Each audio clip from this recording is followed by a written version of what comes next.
Okay, so today we've got a little bit of a different setup because I was feeling inspired. Today, let's talk about, and I hope I'm not talking too loud. Am I talking too loud? Please let me know if I'm talking too loud. Hold on.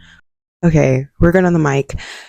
So, today I want to talk about why I pivoted from acting. Not that anybody asked, but it's an inspirational video to talk to you about starting your own business, separating from the industries in general. And I've got my yarn and I've got my knitting needles, and hopefully we can knit and do this at the same time. So I'm going to try to clip you to. Don't. I'm not playing with you. Long story short, backstory. I started acting when I was in high school. I got inspired by my uncle, really, because he was into acting and I wanted to follow in his footsteps. I was inspired. Throughout college, I was doing more modeling things, and modeling was more of like my background besides, film and television. And when I graduated high school, I was like, well, I have more free time on my hands. Let's take this a little bit more seriously. Got some headshots done, submitted to some talent agencies, got accepted by one. I started doing my thing. At the time when I did start acting, I was working at Neiman Marcus as a assistant. So I really didn't have time to audition. It wasn't until I moved on from that position where I was like, okay, well, now I have more free time to submit to stuff. And last year was really it was really my thing, y'all. Like, there's so many things that I worked on that I was really proud of that I wasn't able to share. And hopefully at some point I will be able to share it. I mean, it was audition after audition after audition after audition. I was coming to a stagnancy. I was feeling stagnant and I didn't understand why. In all actuality, I was being warned by God. Let me preface this and say that warnings are not a bad thing. A warning is just to make you aware of something. It's up to you because you have freedom of choice whether you want to go down a certain path or not. I was being shown things and given messages as far as, what I would be getting myself into if I were to follow down this path. I just wasn't feeling satisfied at all. I was feeling sad. Mind you, I'm the most confident that I've ever been. Maybe I'm more confident than I was a few months ago, but I was the most confident I've ever been. But when you start going down these paths where you are seeking validation through whether you get a role or whether you get an audition or whether someone likes your audition tape or not, or whatever the casting director thinks, it really does subconsciously take a toll on you. I was starting to realize that the control that's within the industries starts from the smaller industries. It starts from the agents, it starts from the casting directors, and then eventually it gets to the big studios. But it starts there, y'all. I feel like I wasn't being appreciated. On top of that, I was receiving roles that were just not aligned with what I was seeking at all. I'm very much an advocate. I'm a humanitarian. I'm an advocate for the betterment of my community, for the uplifting of my community, to overcome these generational traumas, these generational curses, and these unnecessary stereotypes. And a lot of the roles in the industry directed towards women of color is very promiscuous roles. You gotta be ghetto, whatever that means. I mean, even when I did my commercial, they didn't want to use my voice for my voiceover because, quote unquote, what other people like to say, they like to say that I talk like a white girl. I like to say they talk like me because I'm older and my people been around here longer. I just talk how I talk. whether you want to consider that proper or whatever the case may be, but when they see a woman of color, they want sassiness. They want ebonics. They want you to fit what they deem a woman of color acts versus how we naturally are. We're classy ladies. We are classy women. Don't play with me. Because I could get like that if I want to. It continued to put our people in a negative stereotype of robbing, stealing, cheating, drugs, violence. And for what? And honestly, let's be honest, the industry has not been the same since after COVID.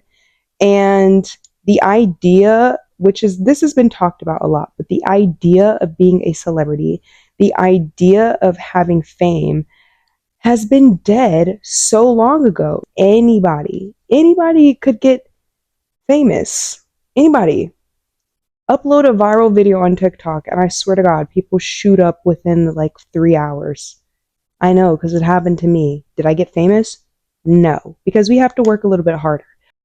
And that doesn't even necessarily mean they're being famous for a good reason. A lot of the people that you idolize, a lot of your celebrities, a lot of your people that you deem famous, what are they doing for the community? What are they doing to better humanity? And that's something that I had to question.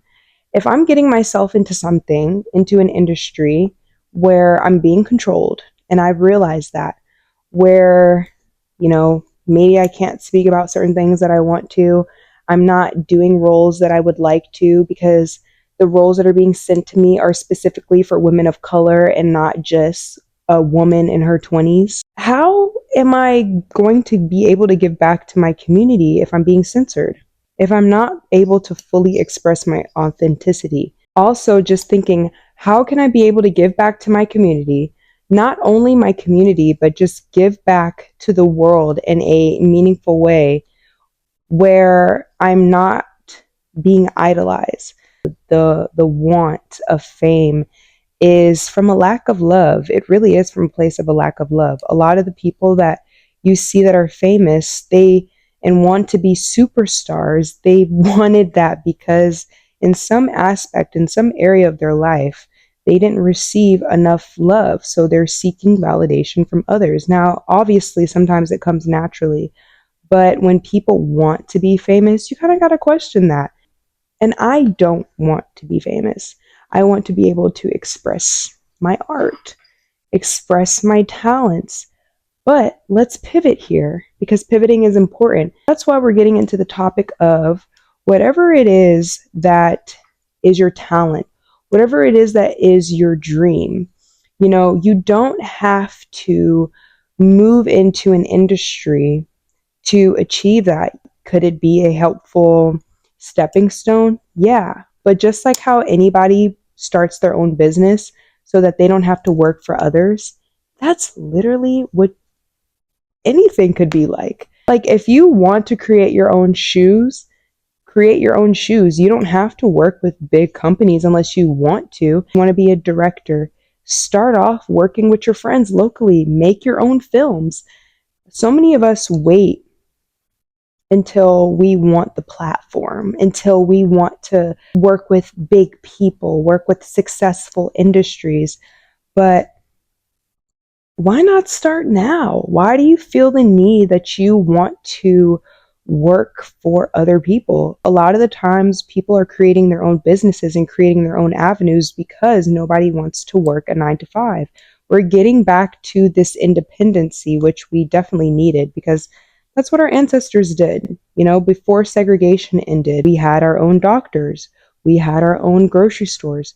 We had our own schools. We had our own everything. We didn't depend on bigger industries to include us, but then everything became integrated. So now we need inclusion to feel included. We don't need inclusion to feel included. If you want to do something, go out there and do it. I mean, there's so many places within our own country that are still struggling as far as not having clean water, having a big homeless population, yet you have your favorites on the Met Gala walking in $1,000 dresses, and you, for one night out of the whole year, give all your attention to that instead of giving your attention to what truly matters, which is humanity, which is love, which is giving back to others, which that is our purpose, is to give back to others and to share love and give love, not to focus on the mundane and materialistic things in life. Because however those things are nice and they create a sense of comfortability, they create a sense of financial freedom, at the end of the day, when you move on to the next phase of life, you don't leave here with those things, but what you do leave here is with your soul. A lot of your favorites, soul. And you don't need a bigger industry. You don't need to be inspired by them because they get their inspiration from you. They want what you have. They want your talent. They want your gifts. They want your ability to be able to think from imagination and create it into reality. I don't know what I'm making, but low key, it could be a scarf, right? I love you. Thank you for joining my video.